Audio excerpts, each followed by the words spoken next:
Okay, folks, it's 9 o'clock. Welcome to the SEDA Shed Joint Enterprise, our online winter event. I've just got a couple of minutes worth of housekeeping. Were this a face-to-face conference, I'd be telling you where the toilets were and all the fire exits, but hopefully you know that about your own circumstance now. So just a few words of context, two things to say.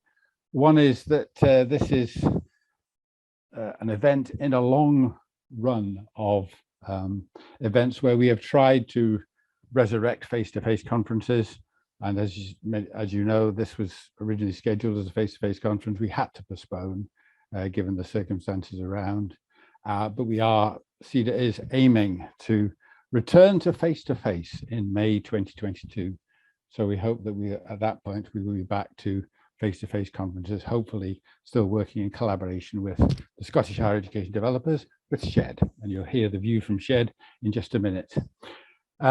We obviously set up this event some time ago. Then we heard the UCU announcement, and this triggered lots of discussion and soul searching. On balance, we decided to go ahead and leave the decision to participants whether or not to get involved. And I know that there'll be some more discussion about that on the JISC mail list. So here we are. Offer some thanks. First of all, obviously, to colleagues in SHED who've been working with us, to the Fiocin SEDA office, and to Matthew Philpott, who is with us for 2 days to provide all the technical support. Please use the chat box at each session to add comments and questions to help the hosts of each session to pick out questions and comments to confront the speakers with later. And just a reminder that all sessions will be recorded and made available for later. And finally, we hope that you'll join us outside the sessions for virtual coffee in the Wonder Room. And this event is possibly one of the first events to use Wonder 2.0. On previous events, we have used Wonder 1. So we're all looking for a new level of excitement, which just goes to show that SEDA is and has always been at the forefront of technological advancement. So with those few words of context, enjoy the event, and I will hand you over to Fiona Smart to pick up the first session. Thanks, Peter. I'm just going to share my screen. Excuse me while I'm wonderful. Oh, that's nearly sharing a very interesting screen there.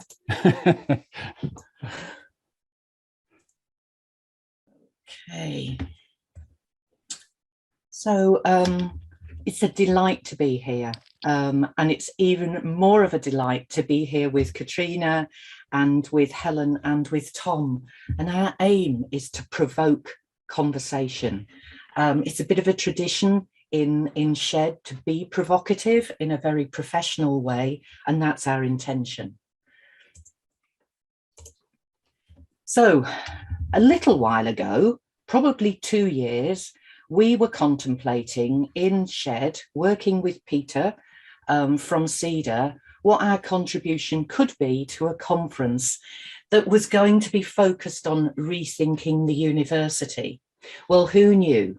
Who knew how we've had to rethink the university and its place and purpose in these months that we have lived? We've taken this theme and we're running with it, and we're offering some different perspectives on it. But first, you might not know about SHED. So SHED is Scottish Higher Education Developers. It belongs to the group. It's not about development, it is ours. And it did have a formal role. Before 2014, it had a formal role. It was recognised as a subcommittee of what was called, and I have to look at the screen for this, Committee of Scottish Higher Educational Principals, the predecessors of today's University of Scotland. It became a community of practice because it lost its formal role and it had to change. It celebrated its 25th birthday in 2018. As we look out from SHED to the university, I'm borrowing from a book written by Chris Brink. If it's not a book you're familiar with, please have a look at it. 2018. For me, it is very challenging to read, and it makes me think a lot about the place of the university. he asked two questions that I now can't get out of my head. What are universities good at? What are universities good for? And as you ponder that, as you think about what that actually means and what your answers to those questions might be, look at this quote from Brink. And I need to say that it isn't, he doesn't agree with this, because otherwise you might walk away thinking this is actually what Chris Brink believes. He doesn't believe this. Teaching easily comes to be seen as a second-rate activity, a necessary part of the day job, but something to be performed as a duty rather than developed as a career. If we then look inside SHED, what do we see? We see educational developers, or we might see academic developers, or we might see faculty developers, or we might see a whole host of people in the SHED. One of the things that's always fascinated me, the 19 universities in the Scottish sector, 19 higher education establishments in the Scottish sector, how few of us actually wear the title educational developer. So when you look inside the SHED, you see a whole host of roles, and you see a whole host of positions within the universities, some in HR, some in other parts of the university. Another point of fascination for me has been the volume of paragraphs, pages, papers, presentations and studies which have sought to understand this role. So how interesting it is that we put so much energy into understanding ourselves and what we do. And I think there is something really interesting in there that I would like you to contemplate, is whether or not we know enough now to be able to just let that go and actually write about our practice and the effectiveness of our practice, rather than keeping writing about what is the role. When I had a wee look through so many of the publications, I'm fascinated again. A word fascinate for me is obviously resonating.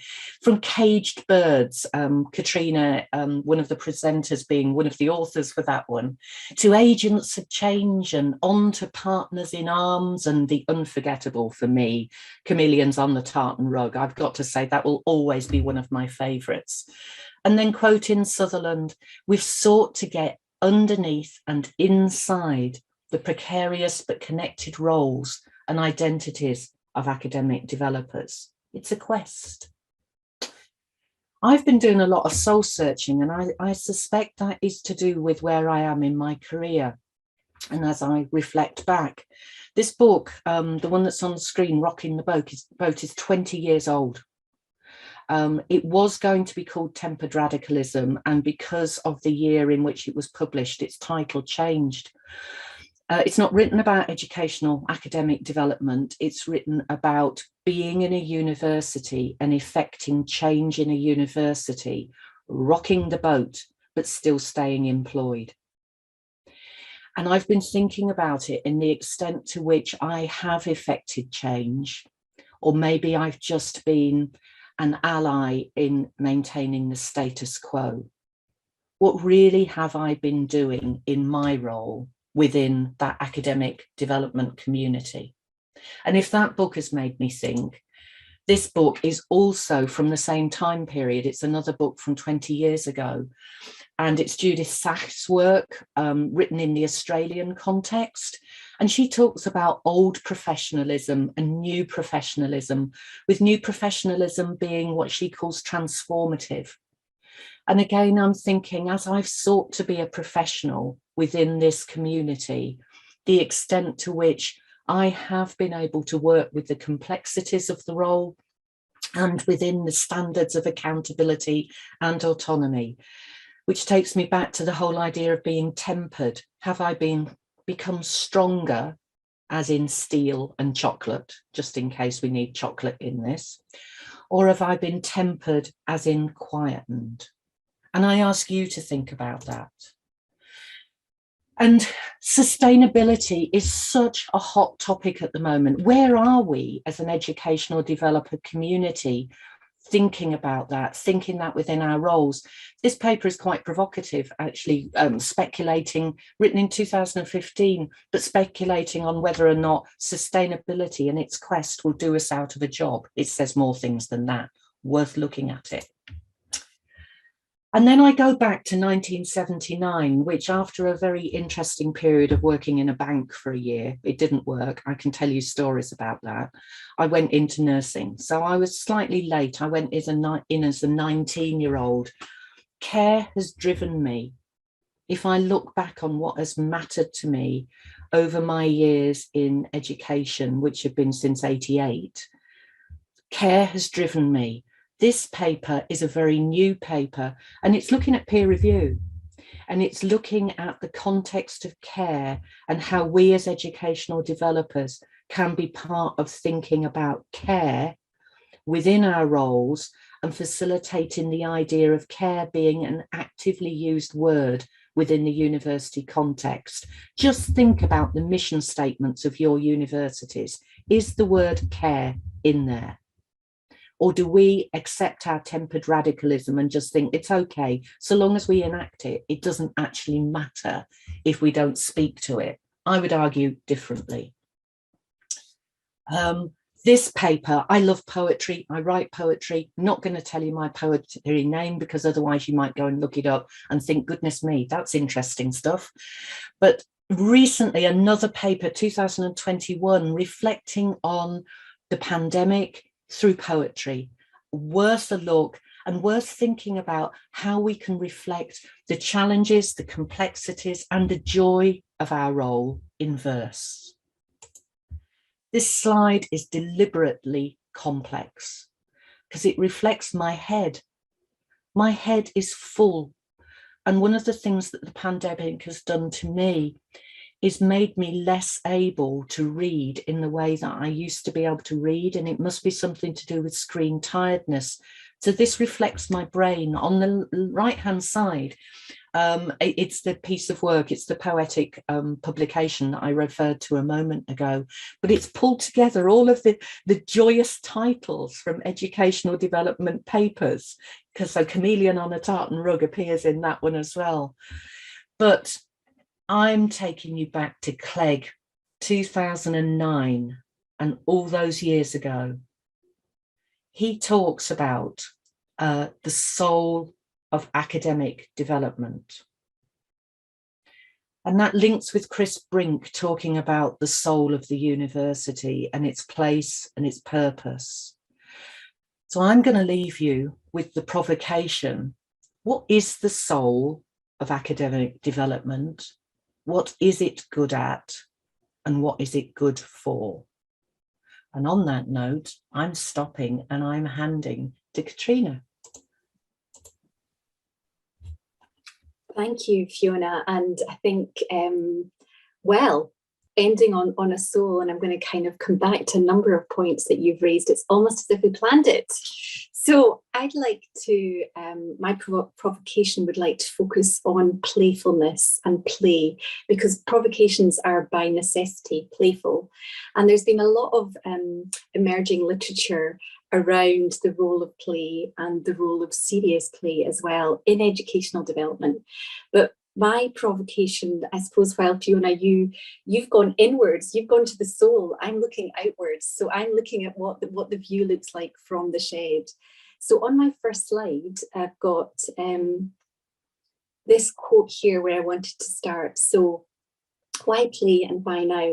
Some of you may know this book edited by Alison James and Christina Rancy, and it talks about why play is so important now, and this idea that the world, I mean, this was written pre-pandemic, but it resonates even more powerfully now, I think.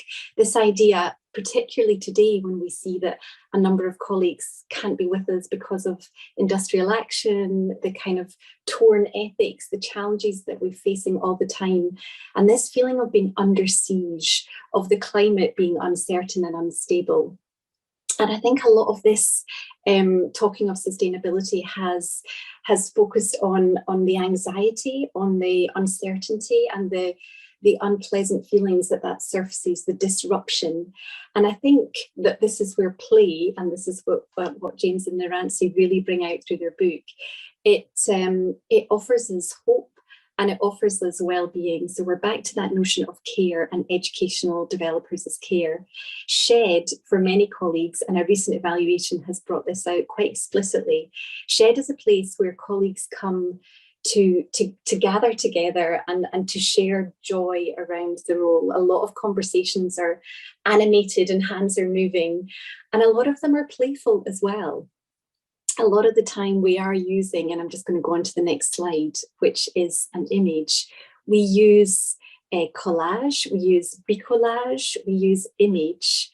And as you look at this image just now, I'm going to ask you to do, this is a little activity that I learned last week, which I think is brilliant. I learned it at a workshop I was attending. I'm going to ask you to look at this image, and you'll see within it, of course, 1,000 pictures, more than that possibly. You'll see some of the images are turned over and some are not clear, and they're all merged and blurred together. And I'd like you to think of one word that you look at here in relation to your professional role. So Fiona mentioned old professionalism and new professionalism, and I'd like to refer to playful professionalism. So when you look at this image, what word comes to mind? I'd like you to type that word in the chat, but don't post it immediately. So just write the word in the chat, and then I'm going to count down from 3, 2, 1, and then we can all post it at the same time, and we'll have this shower of words. So this is a word shower. So I'd like you to just think of a word and write it in the chat just now. And I'm going to count 3, 2, 1, and I'd like you just to send off that word, and let's see what comes out in the chat.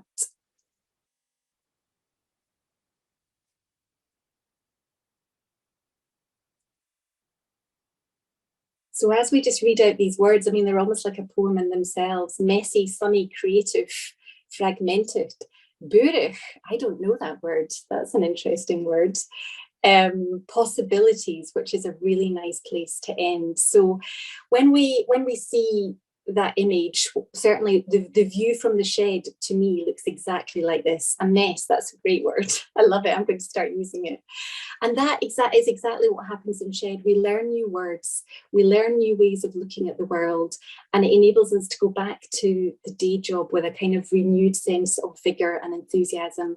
And I think that's what we really need just now. So that's where the playfulness matters.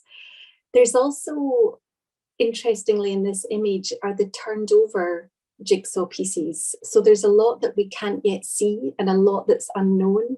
And the way that sits comfortably with the images that we do see, I think, is important.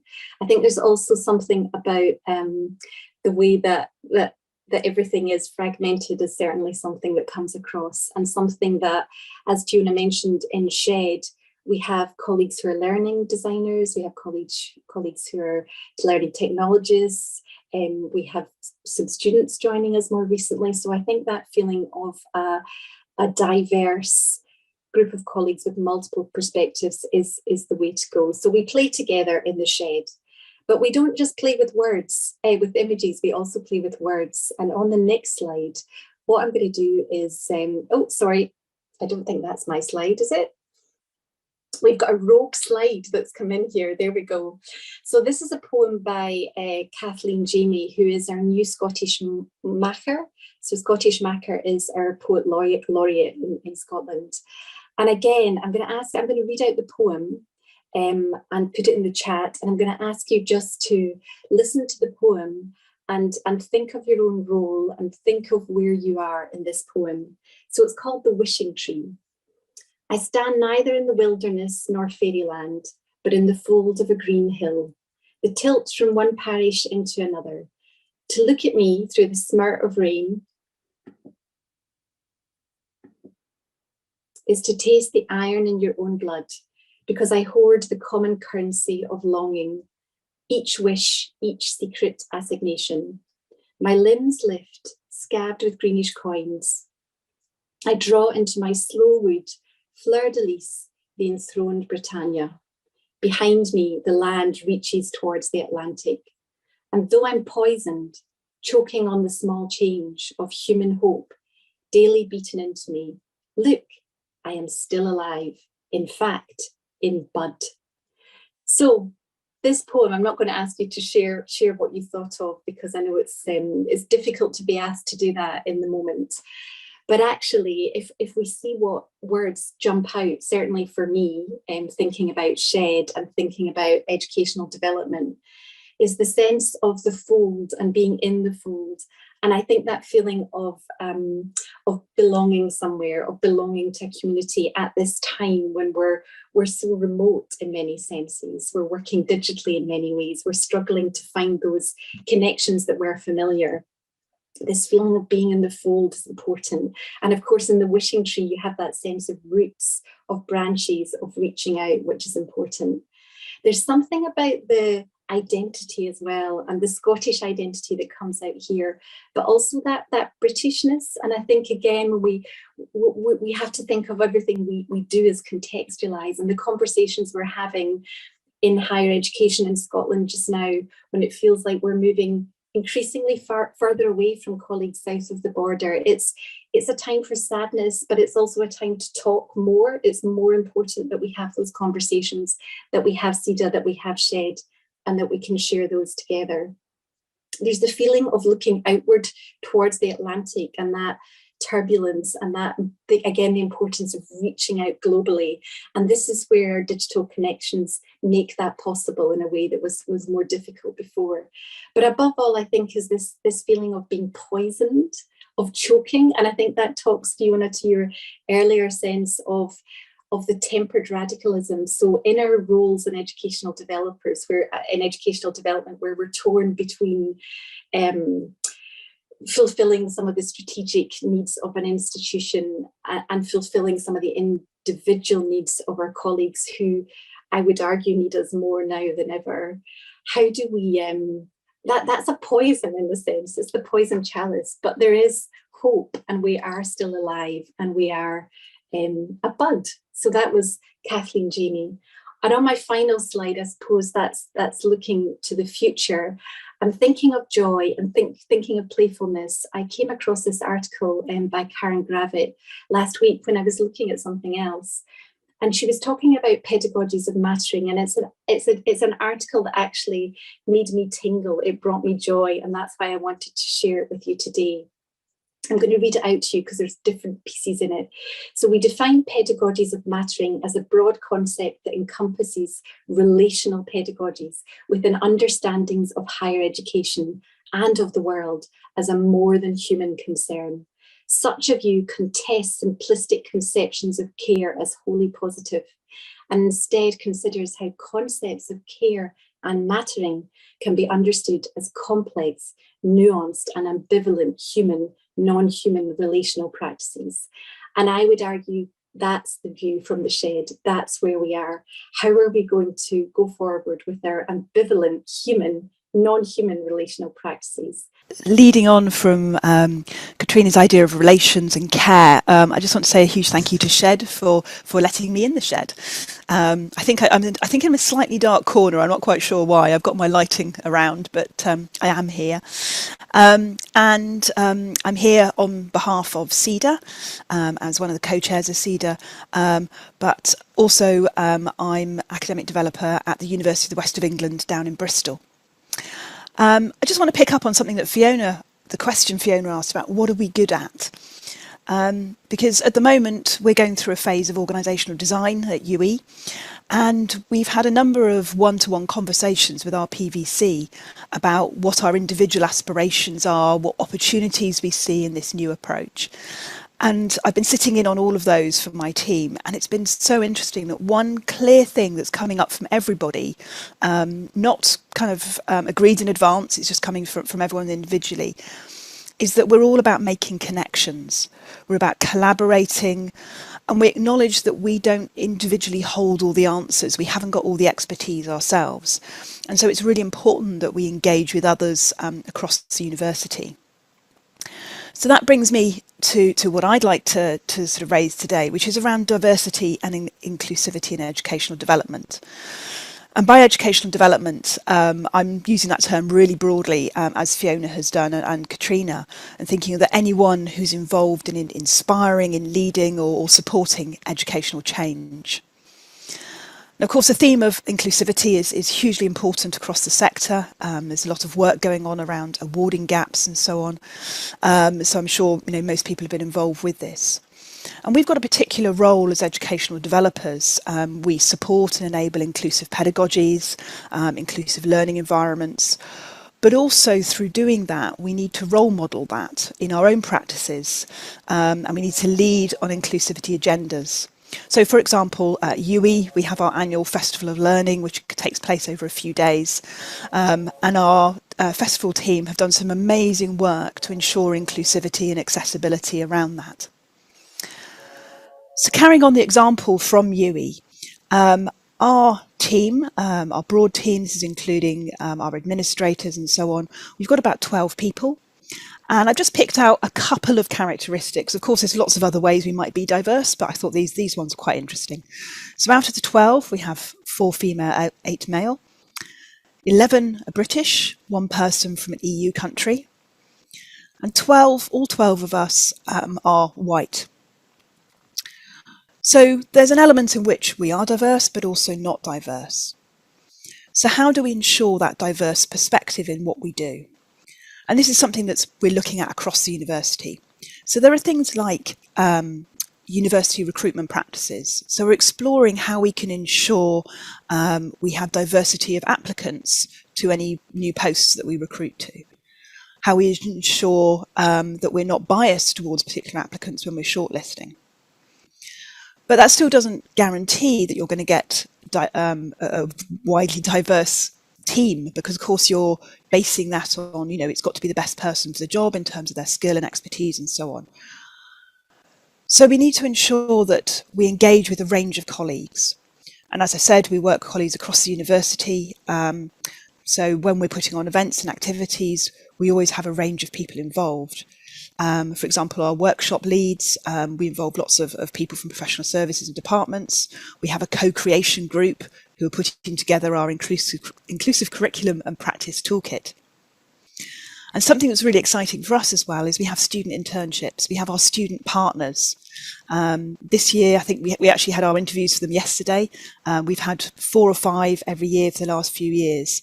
And they bring a fantastic range of experience, both as students, because as students, they bring in fantastic expertise in being a student and what that lived experience is like, which certainly for me was a very long time ago and in a very different world when I was a student. So as in our education development unit, we don't often have that chance to work directly with students. So we need to enable that to happen. Lots of other ways in which we can ensure that we have diversity and diverse input into what we do. And so my challenge actually is looking at us as a community, as SHED, as SEDA, and how might we ensure diversity and inclusivity in our collective ways of working? What are the ways in which we can bring in expertise from outside of our communities, bring them in as an inclusive part of our community? So we're working at that individually within our own institutions, but how can we do that collectively as a community within SHED and SEDA? Hi, I'm Tom. I'm not related to Catriona. I suppose I should say that. Although we both worked at Stirling and we're both academic developers there, so that was fun. Yes, in terms of superheroes and influence then, I wanted to start with this thought that educational academic developers have kind of been the superheroes of learning and teaching during the pandemic. I've obviously done the obligatory reference to the paper that we've written, kind of outlining what that thing would be, what superheroes would look like in that context. But the idea there is, look, there's an influence and a scope and a scale to the work that we've been doing during and through the pandemic. There's something to celebrate, something to think of, well, that's a positive, but also to reflect on and use and think about as we go forward. And I guess the challenge or the provocation, which I'm kind of starting with here is, well, so what? I mean, is this just for now? Is this just for a day? Or what's going to follow? What comes next from this? So yeah, next slide, please, like Chris Whitty style. And I can't remember who said this, so I apologize for kind of stealing somebody's idea from a previous SHED meeting. But somebody in a previous shared meeting said, look, we have been really like a fire extinguisher. We've been the fire extinguishers through the pandemic. So there's been a problem, there's been a move to online learning, or there's been a move to the use of hybrid or high flex or dual mode, whatever we were calling it, learning. And actually academic developers, educational developers have been there. There's been a problem. We've been used as this fire extinguisher to put out these problems, you know, kind of come to some solutions. But actually that's a kind of it, really, because we've been used, we've been put back on the wall, and possibly the reason for having the fire extinguisher has been kind of recognized by senior management, or our kind of, you know, the holster in which we're on the wall is kind of a bit more secure. So there's a reason for us to exist. But that was kind of it. And we're put back on the wall, and the next crisis that comes along, or the next time that they need us, they will know that we'll be there. And I fitted with some of the work that I've actually been doing with Catriona about thinking about what the future looks like for academic developers, and this idea of superheroes possibly who go graciously back to their dwellings and say, look, yeah, we've done this thing through the crisis, but now we're going to go back to our little huts or where we were living before and wait for the next thing to kick off or the next crisis to appear. And I get the idea, but I kind of felt, no, I wish it was more than that. I really hope that it is more than that. And actually there's something positive, something different that comes through this process that we learn, not just us as academic developers, but us as a sector, about what the role is and what kind of role we can have going forward. So I hope by putting out that fire extinguisher idea, you're reacting, oh goodness me, it's got to be more than that, hasn't it? Next slide, please. I'm afraid, Fiona, you talked at the start about there's been an awful lot of ink spilt about the role of academic or educational developers and who we are and what we are, and that maybe we should be moving on from that. I'm going to say a little bit about that because I think maybe that's to do with where I'm at in my career and what the stage that I'm at. I'm still trying to kind of conceptualize that for myself. And I guess like most of us, we come from an academic tribe or an academic background, and mine is philosophy.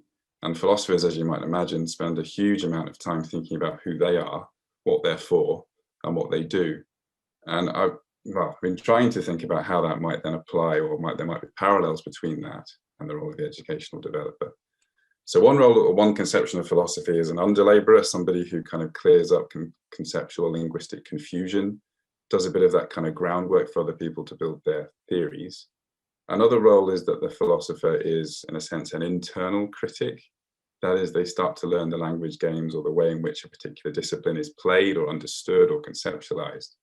And so then get to talk from within, as it were. So you get philosophers of language, philosophers of mathematics, and that kind of thing. So philosophers of a certain discipline.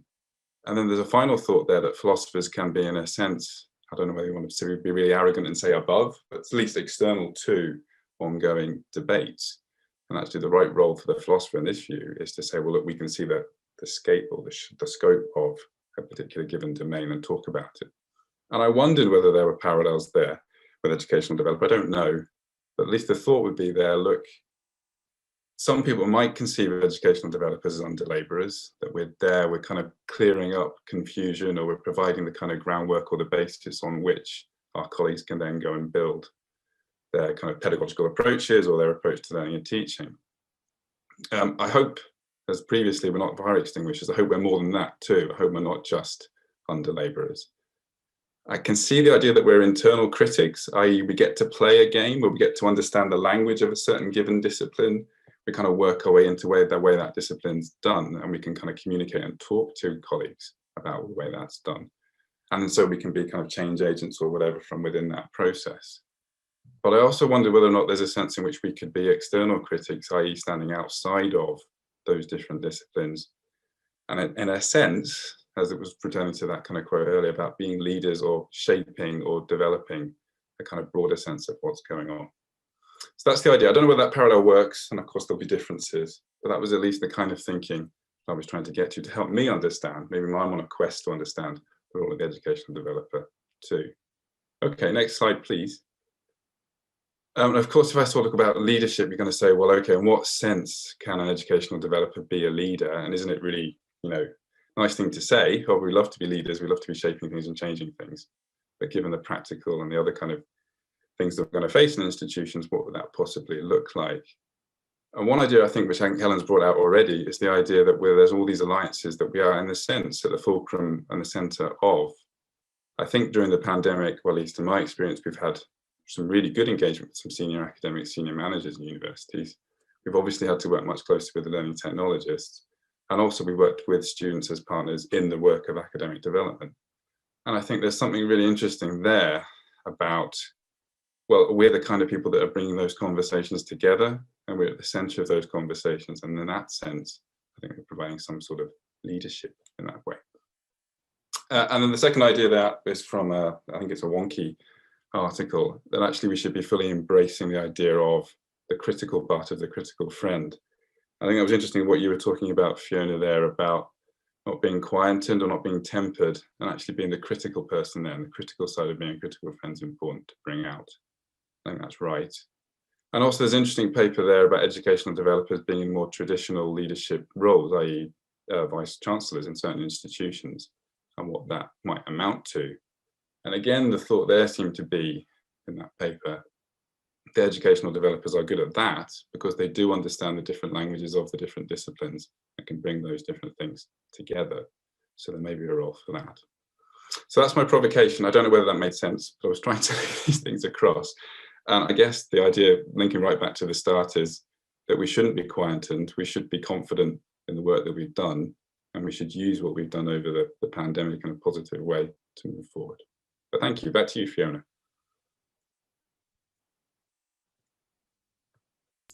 Thank you. So we set out to provide a space in which we were going to hopefully prompt thinking. When we were planning our session, we decided not to talk with each other once we'd each done our own preparation. My only job was to pull it together and mess a slide up. So what we'd like to do now, and I think Peter might be hosting this, is we want to open the floor for questions, because we don't know the answers, but we maybe have explored some of the thinking, or maybe we'd love it if you actually just come on into the shed with us and just bash some ideas around. So I'm going to stop the share, and I think I need to hand to Peter as chair, but we'd just love to talk.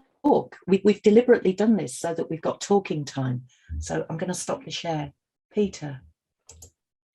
Thanks. That was really interesting. One thought to kick it off, tell us more about Scottish English differences, because having spent all my career really working down south, and now having been back here for about 10 years, I see very profound differences. What do you see? Who wants to pick that one up? I can start. Oh, go on, go for it, Catriona. You go first, Fiona. So I form think an orderly queue, folks. Form an orderly queue. I think that's really interesting for me, because the early part of my career was all in England. My English accent belies the fact that I am of Scottish heritage and came back over the border 12 years ago. I think there is something about size that makes it different. And I know that's a strange place to start, but as I mentioned, there are 19 higher education institutions in Scotland. It makes us smaller. And one of the things that struck me when I joined SHED nearly 8 years ago was just how prepared people were to collaborate and talk and question. And I think some of that is to do with this geography. We are remote and rural in many places, and then we've got the central belt where there is that real sense of mass. But I think there is something for me about the place that makes it different, and the size. But that isn't what Catriona's going to say, I think, because I can maybe predict. No, I don't know. It'll be interesting to see if you agree with what I say.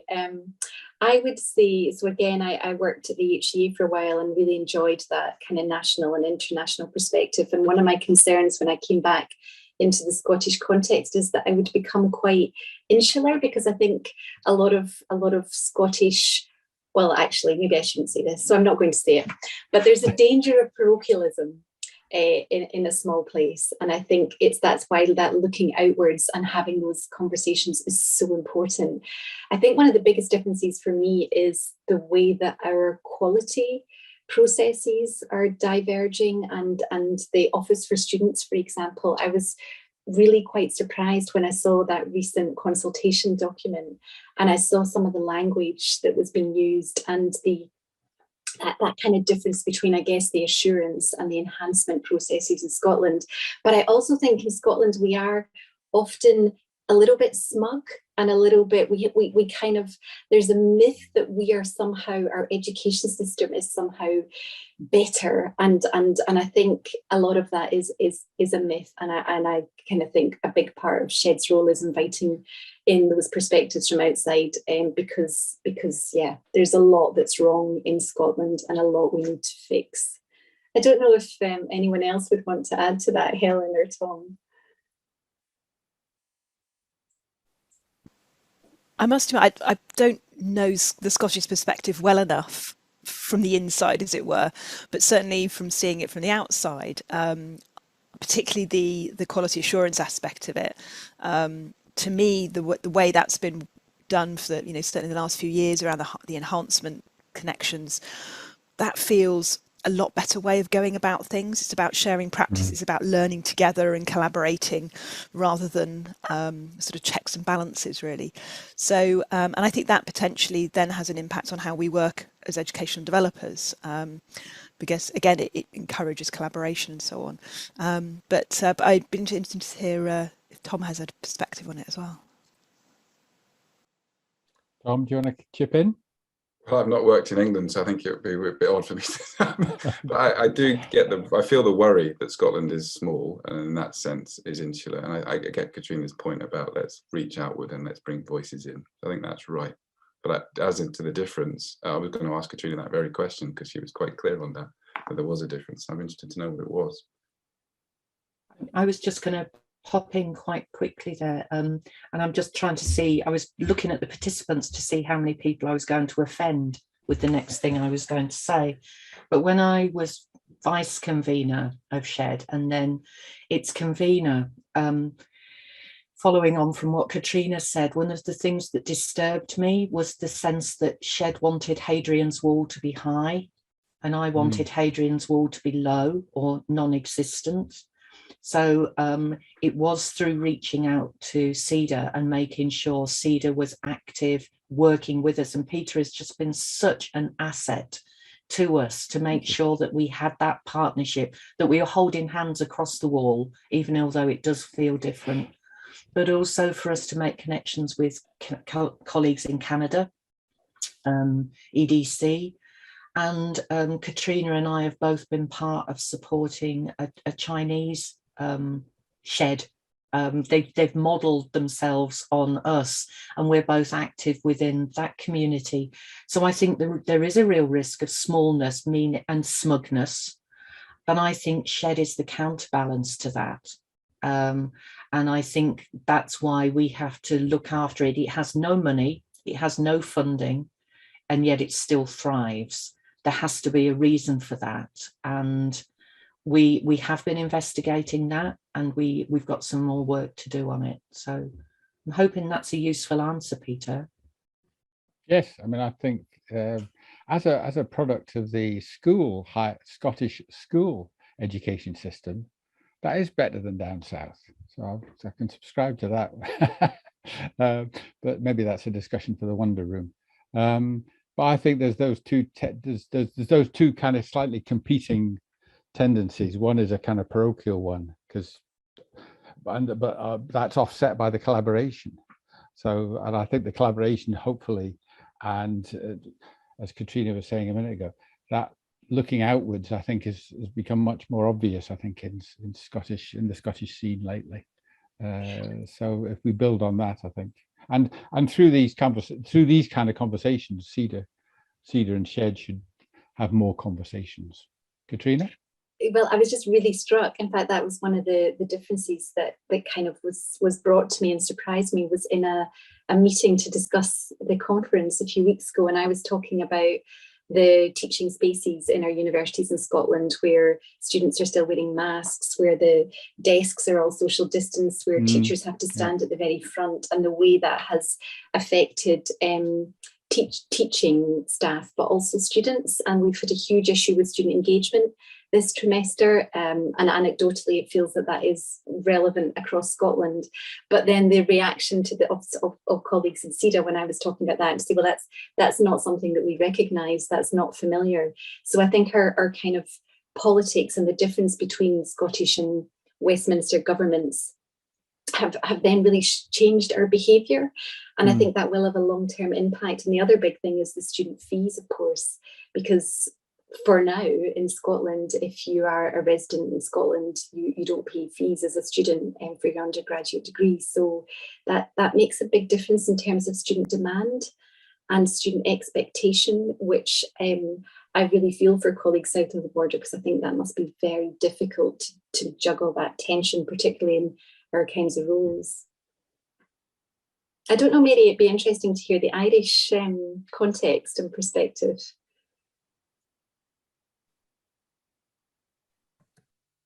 Hi, Catriona. Really interesting. I've taken so many notes this morning, so thanks so much for a really interesting kick-off this morning to all our Scottish colleagues, and Helen, I'm putting you in there as well.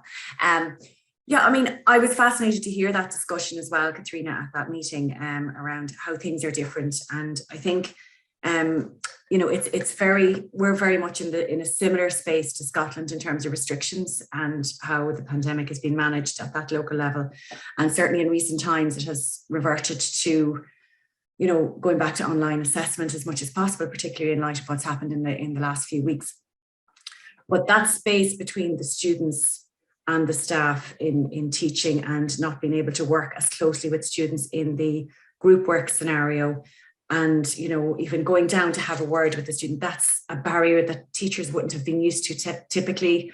Even in the large lectures of 500, there would be a walk around the theatre and up and down the stairs, and that's something people miss. That level of engagement, you know, at the more local level, or even using a mic, a roving mic in a class, you can't do that anymore because of the sanitation. So that is something I would certainly agree with, certainly from our context, as much as I know around colleagues across the sector, that we would enjoy that element of teaching. And that's the piece about the face-to-face that colleagues really enjoy. And it's a bit more stilted, and particularly when masks had to be worn initially. As a teacher, that was really challenging, and that has changed now. It's like, you know, if you have a medical condition, you will continue. You obviously can wear a mask, but others are choosing they don't have to. But it has changed the dynamic to a certain degree, and having to hold yourself back from your normal way of teaching. Just to move on and pick up a couple of points that are coming out of the chat box, which I've just been trying to review. There's a conversation developing in the chat box, but not out here yet, about relationship with student reps and student interns and what have you. And I wondered if I could point the finger at Simon, who'll be talking a bit about this tomorrow. But just if you want to pick out something of what you said in the chat box and turn it into a question to throw at Fiona and colleagues, please.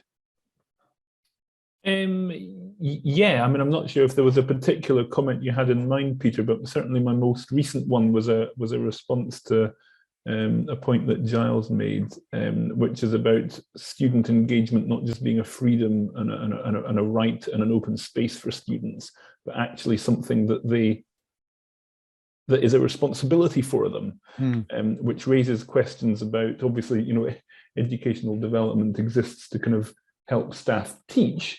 It should also have an interest, I suppose, in bringing about that responsibility. So do educational developers have a view, and do they, in their work, help teaching staff to have a view about the quality and character and nature of the student engagement in the learning and in the feedback? And as I said in my comment, that's a very sensitive, difficult thing to do. And I've never found a good frame of words for saying it, because it can sound like criticizing students. You know, your feedback's not good enough, you're not engaging enough, you the unpaid student aren't living up to the standards that the professionally paid staff have. And that's not to say that staff are professionally paid in the way that they like, as the debate this week is showing.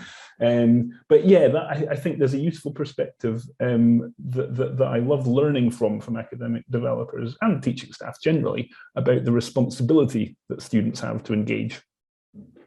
Helen, I think you want to comment on that.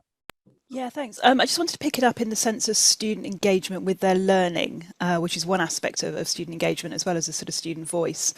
And I think, I mean, that's something we're starting to look at here in terms of helping students understand how to better learn, I suppose.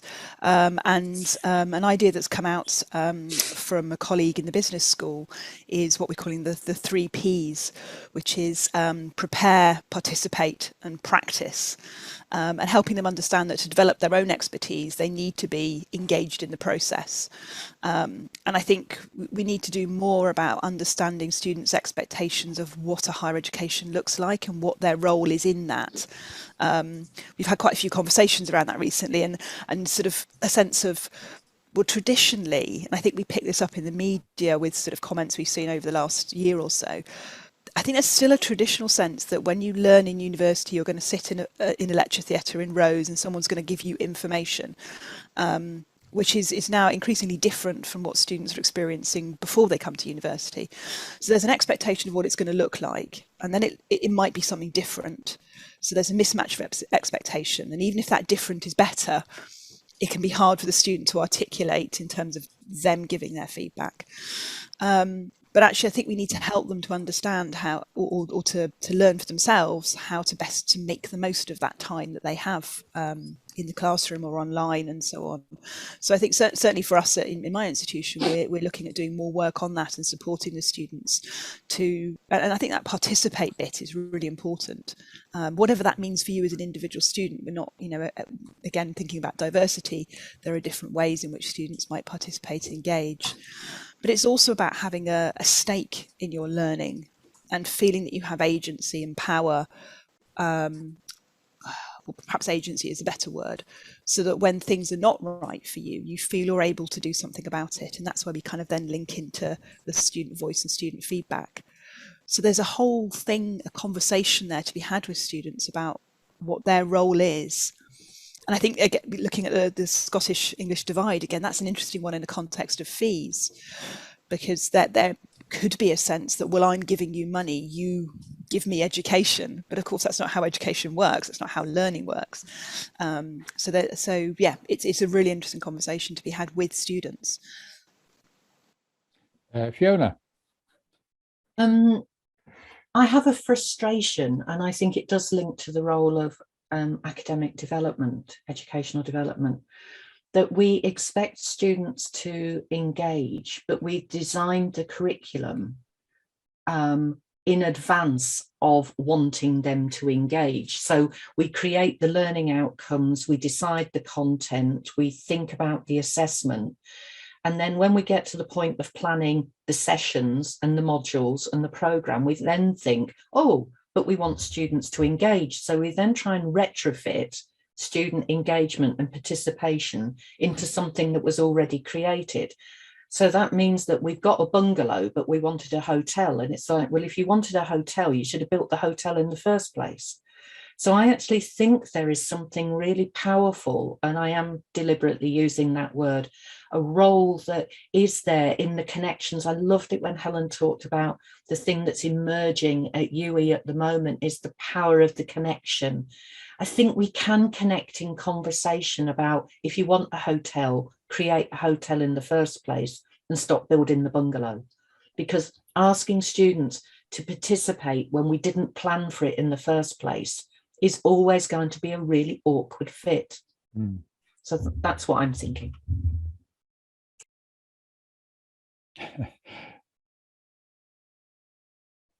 Just picking up another couple of themes that have come out of the chat on play.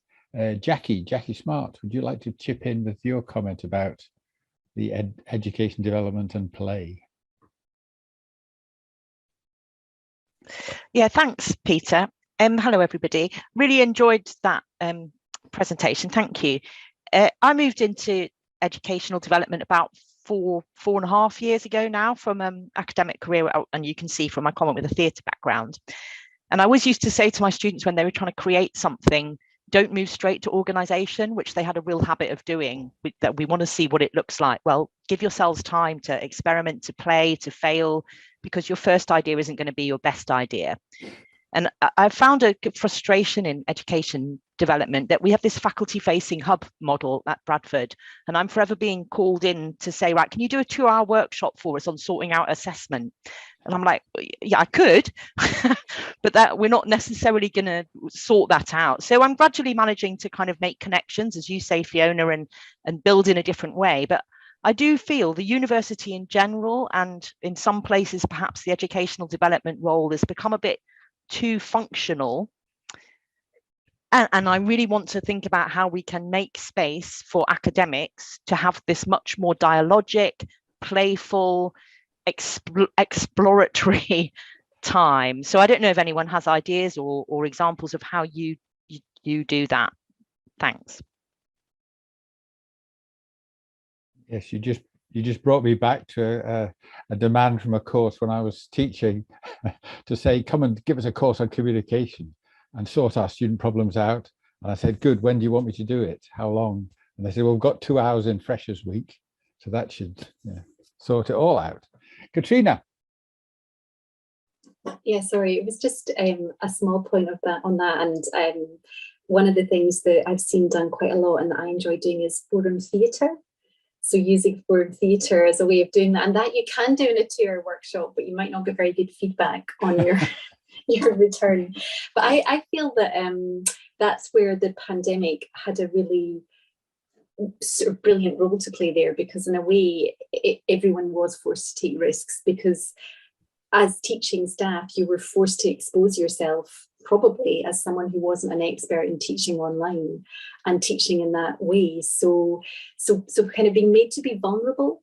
And I think academic staff particularly often feel that they have to be experts because they're experts in their discipline or in their practice, and if they're coming from that background, and then they're nervous about their lack of expertise, perceived expertise, and Helen might have something to say on that, of as teachers.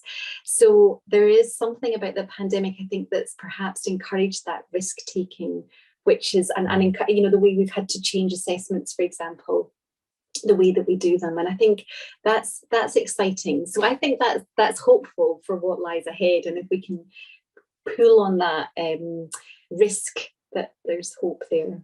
Yeah. We're nearly at the end, but there's just one final question I wanted to pick up from, which I've now lost in the chat box, from Lauren. Lauren, do you want to come in and join the conversation, or shall I just pick up your comment from the chat box? I suppose I can, yeah. So I just had a question about kind of the relationship between the marketization of HE and treating students as consumers, and conversations about student feedback and requiring it. Mm-hmm. I mean, that whole marketization, any reactions from any collective reactions from Scotland on how that is affecting folk? In 2 minutes, you have 2 minutes. I think it's a very deep area for contemplation, because I would go back to why do we want that feedback in the first place, and what is it that we're really getting feedback on? I'm conscious of being recorded, and I'm not trying to be that annoying, tempered radicalism coming up, but student satisfaction is nothing to do with student learning. And while we keep talking about our students satisfied, we're not going to actually understand how they're learning. Are they able to learn? Are they not able to learn? So I think there's something about the marketization does matter in that, but I'd step backwards and go, why do we actually want student feedback in the first place?